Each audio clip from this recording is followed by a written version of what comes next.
What's up? Welcome to the Being Beautifully Honest podcast and channel. Thanks for being here, being subbed. If you're not, hit the button. And if you're listening on YouTube, hit that like. It's like walking in the room and hitting that light switch. Let's brighten up the place and get into this beautifully honest reaction.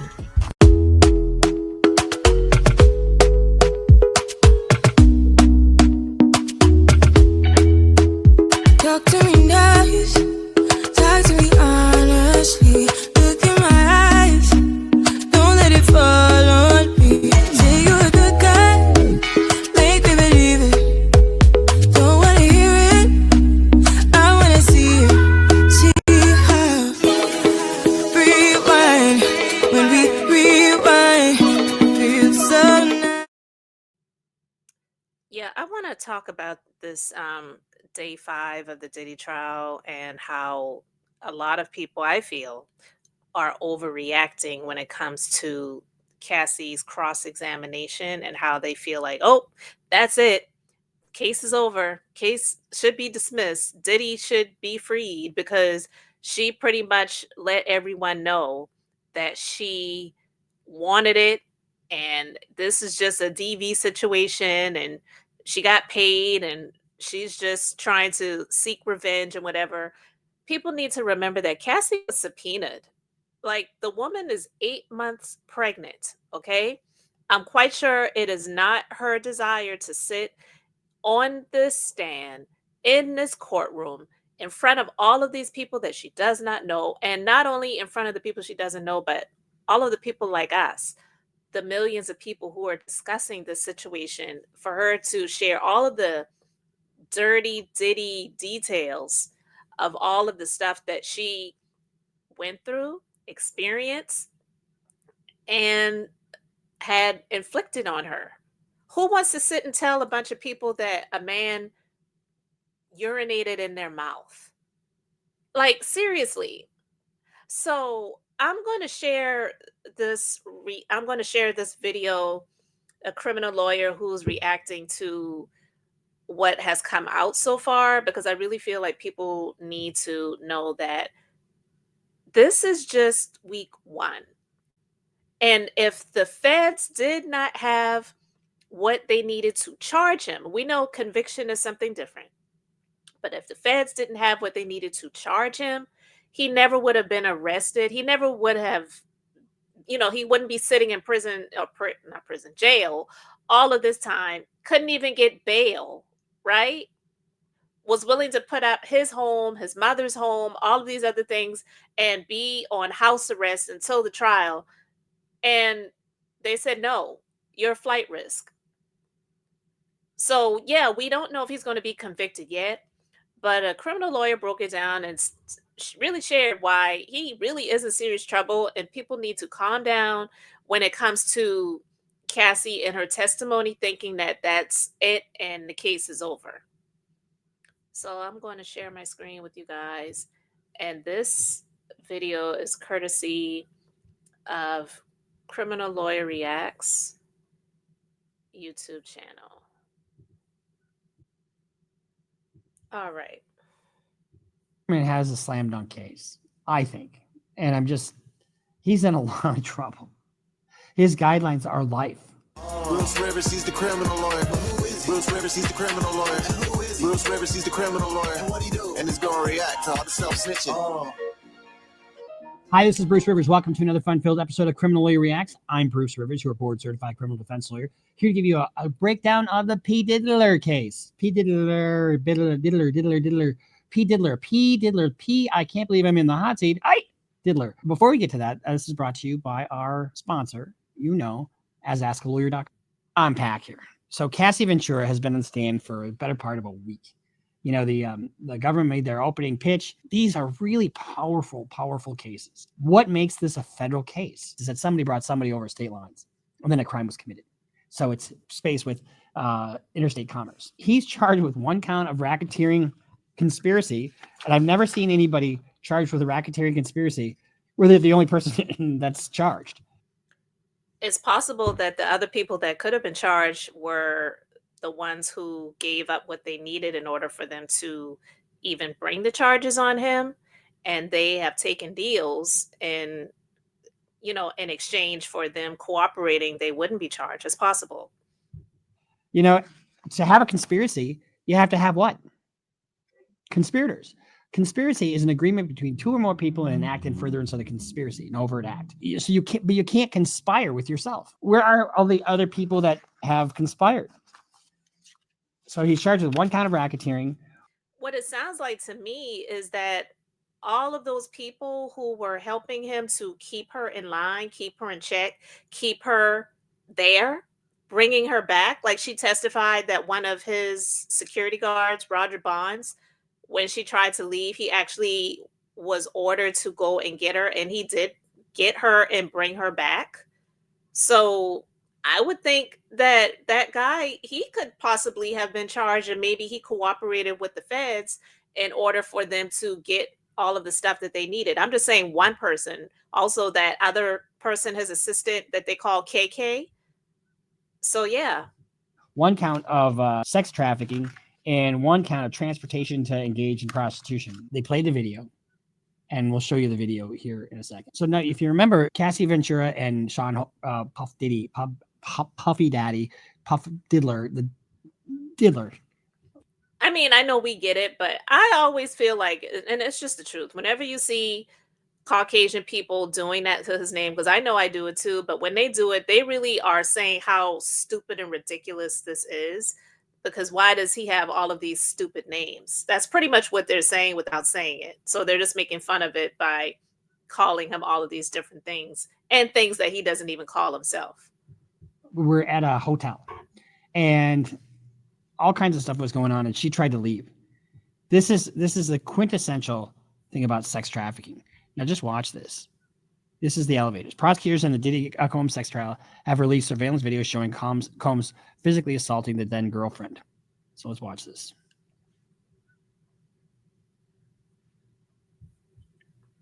She doesn't even have shoes on yet. No shoes on. They had not they. He had the entire floor rented out. She's trying to put her shoes on here. She hasn't even had a chance to hit the elevator button. There she did. She hits it and she's trying to leave. Well, this is a 16-minute video.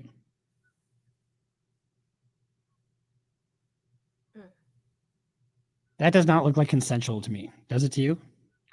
And people need to remember, because they're just trying to make it like it's a DV situation and saying, well, yeah, he's definitely a terrible person, but he's not on trial for DV. And clearly he was a dirtbag who was beating on his then girlfriend.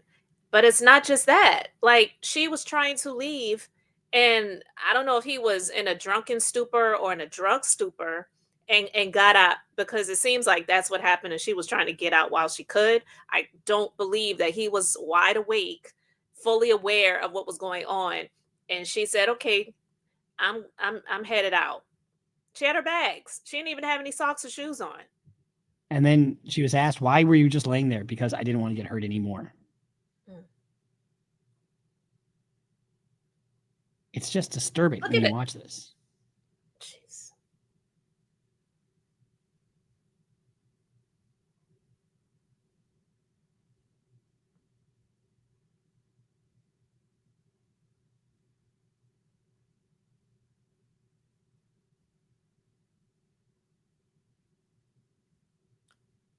I mean, I don't know if you caught when she was walking. She's walking like she's in pain. I'm quite sure.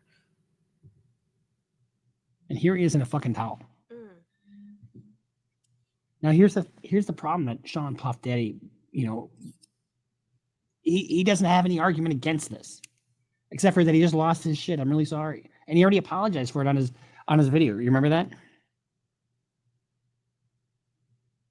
Now he's not touching her because she's on the phone.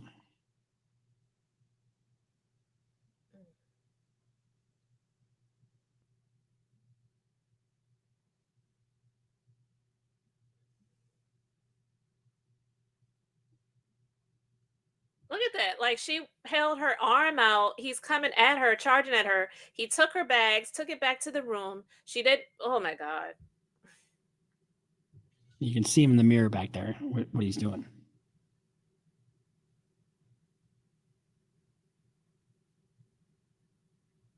Big man. Taking her phone. Took her phone. Big man. Wow.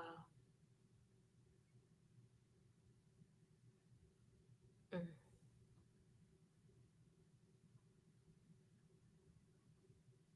Big man. Putting his hand on a woman. Big man with a little dick. Allegedly. The problem is that when you watch this, you can't and see how it's quiet right now. You can hear a pin drop when you put this in a courtroom, and it's powerful stuff. You can't Well, there's no audio with it. It's just the video. argue against this. Now, one could argue, well, this is just a domestic dispute between two consenting adults. Mm-hmm. But when she testified about a bigger, more pervasive form of abuse over an extended period of time. Look at her holding her arm out.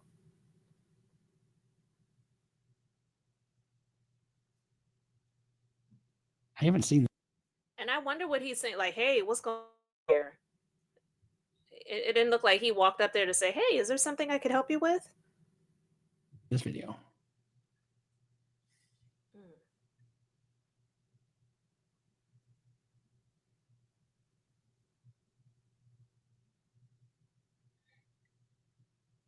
He could tell something was wrong, but she looked like she was scared to really tell him what was going on because he was sitting right there.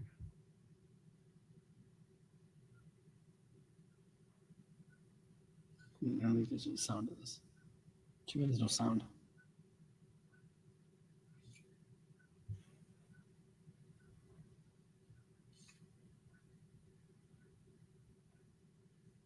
He's dragging her. Wow.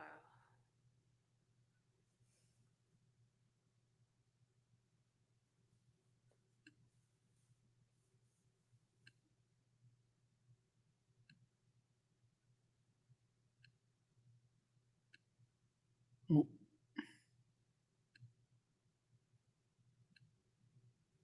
This isn't the same one.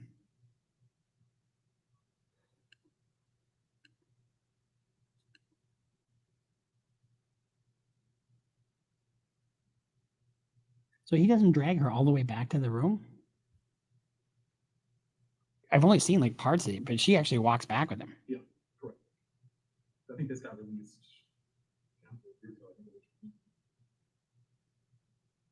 It's crazy because this guy, not saying he could really do anything. I don't think he was even like a real security guard for the hotel, but he's got her bags with a towel wrapped around him. Like, what the? Yeah, I remember seeing it. And I remember saying a lot about it. I mean, that's like constitutional. So, okay, so we're watching this video and she walks back to the hotel room with him, right? So they're going to make it like this was a dispute between the two.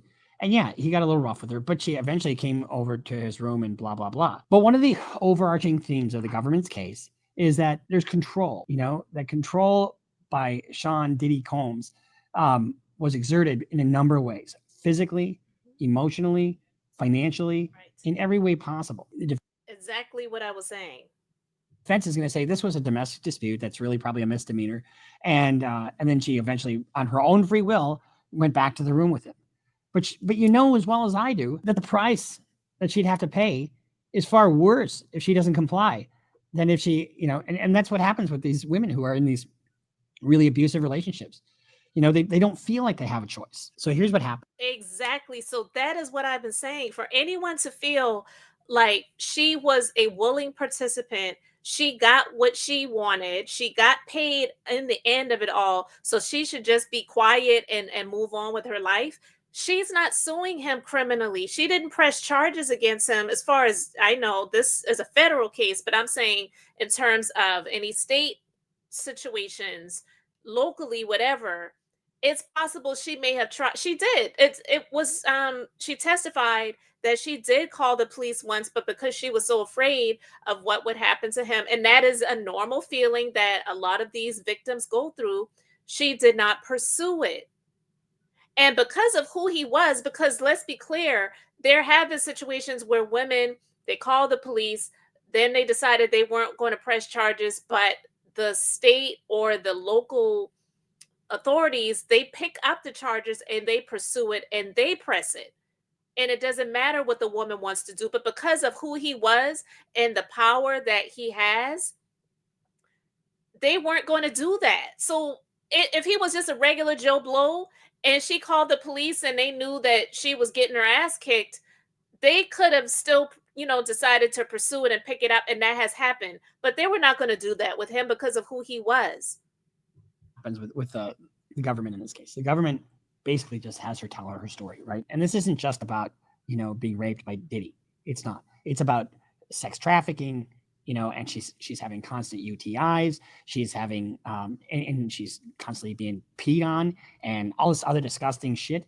Exactly. And her kids were in the courtroom, or his kids were in the courtroom, and they left because it was so disgusting. I mean, she wasn't consenting to. She was probably agreeing to it in the moment because she was having what they call cognitive dissonance. What do I do if I don't? I'm going to do this, but I don't want to do this.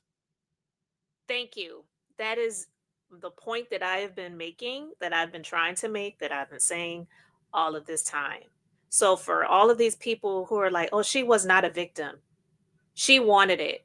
There's the text messages to prove it. She was cognitive dissonance and being under that type of control and power, and also something that is not uncommon for victims of abuse, they're still focusing on the person that they thought they knew in the beginning, that was sweet, kind, caring, saying that I love you, buying them gifts, going out on dates, making them feel wanted, making them feel comforted, making them feel loved. So they're trying to continue to focus on that person, hoping that that person will re-emerge and remain, versus the monster that they are more so dealing with on a regular basis. So those text messages and the things that she was doing with him during the times where she said there was sometimes she wanted it, that's who she was doing it was doing it with. That was like Dr. Jekyll and Mr. Hyde. Two different people. But ultimately, it's one person that she was dealing with, and that one person is the monster by the name of Sean Combs. The punishment for not obeying the king, as he wanted to be called, is retribution for her career. And then it came out on direct examination that she did receive $20 million. He paid her $20 million to settle that lawsuit. Remember that settled the day she filed that fucking lawsuit.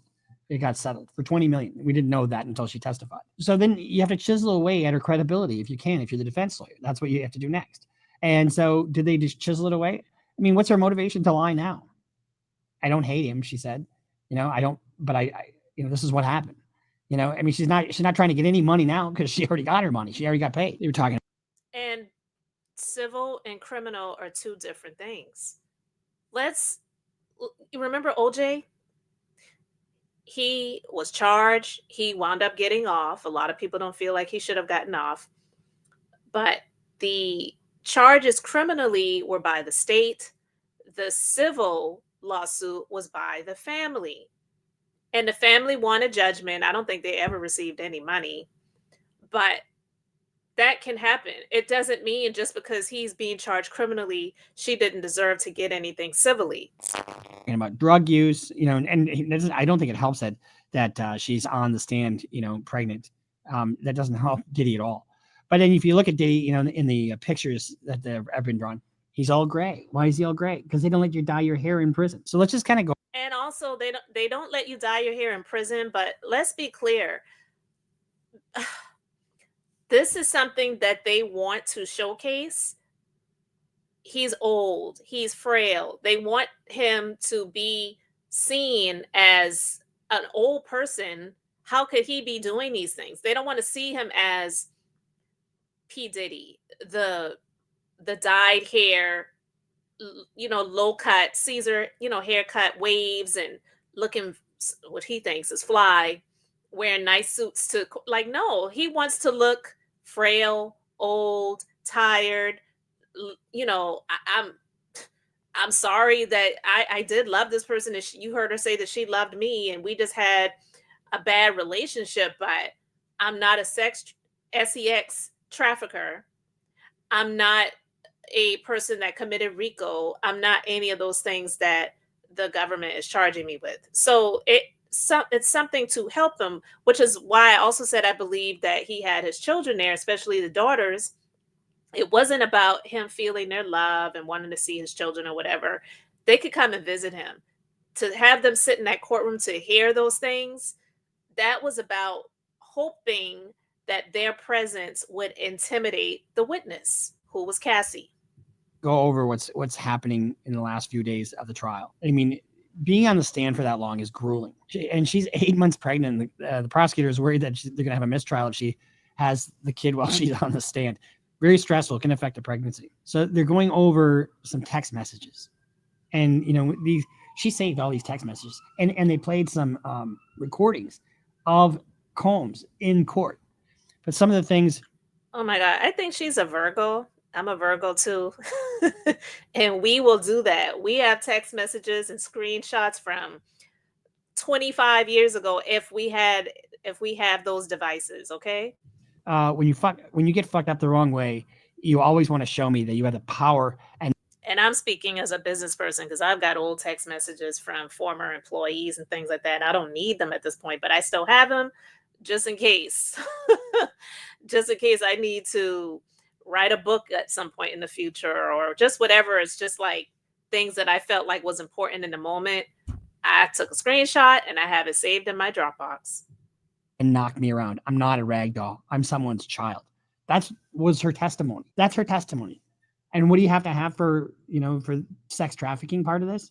Force, fraud, or coercion. And I think you have all three here. So yeah, I'm not going to play any more of this, guys. I will put the full video link in the description box because I really felt like it was important that people hear this, because I had seen so much commentary yesterday where people were like, "Oh my God, I was on Cassie's side, but now it's looking like she's a liar. It's looking like she wanted it. It's looking like this. It's looking like that. It's looking like he's about to get off." It's week one. They're predicting that this trial could go on for 6 to 8 weeks. So you're going to base the whole trial and him possibly getting off based off of just Cassie's testimony. Cassie's not suing him. She did not press charges for him and get him arrested, and this is the trial, and she is the yeah, she's one of the victims, but she's not on the witness stand because she pressed charges. The government did, and she was subpoenaed. This was not something that she wanted to endure. There's another witness that I don't know who it is, but my personal opinion is I feel like they got, meaning not just the defense, but Diddy and his personal team probably got in touch with that person and got them paid off to shut them up. My personal opinion, or if it's not that, they're just so afraid that they're just not wanting to be involved in the situation at all. And that might be for the prosecution's benefit, because who wants to get a witness up there that they think is cooperating, and then they get up there, they either plead the fifth or they lie where it looks like it's in favor of the defense. So I don't know. Like I said, it could possibly be something that wound up working out for the prosecution, but I want to know what you guys think. So let me know your thoughts in the comments, because I am not sure if he's going to be convicted. I don't. None of us do.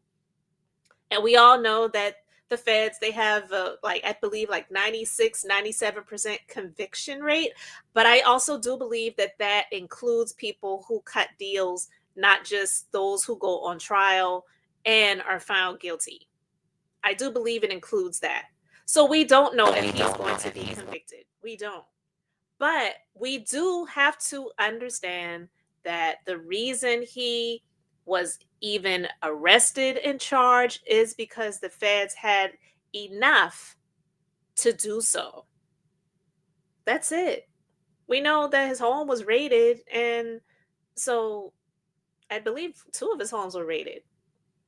So, yeah, it's a lot.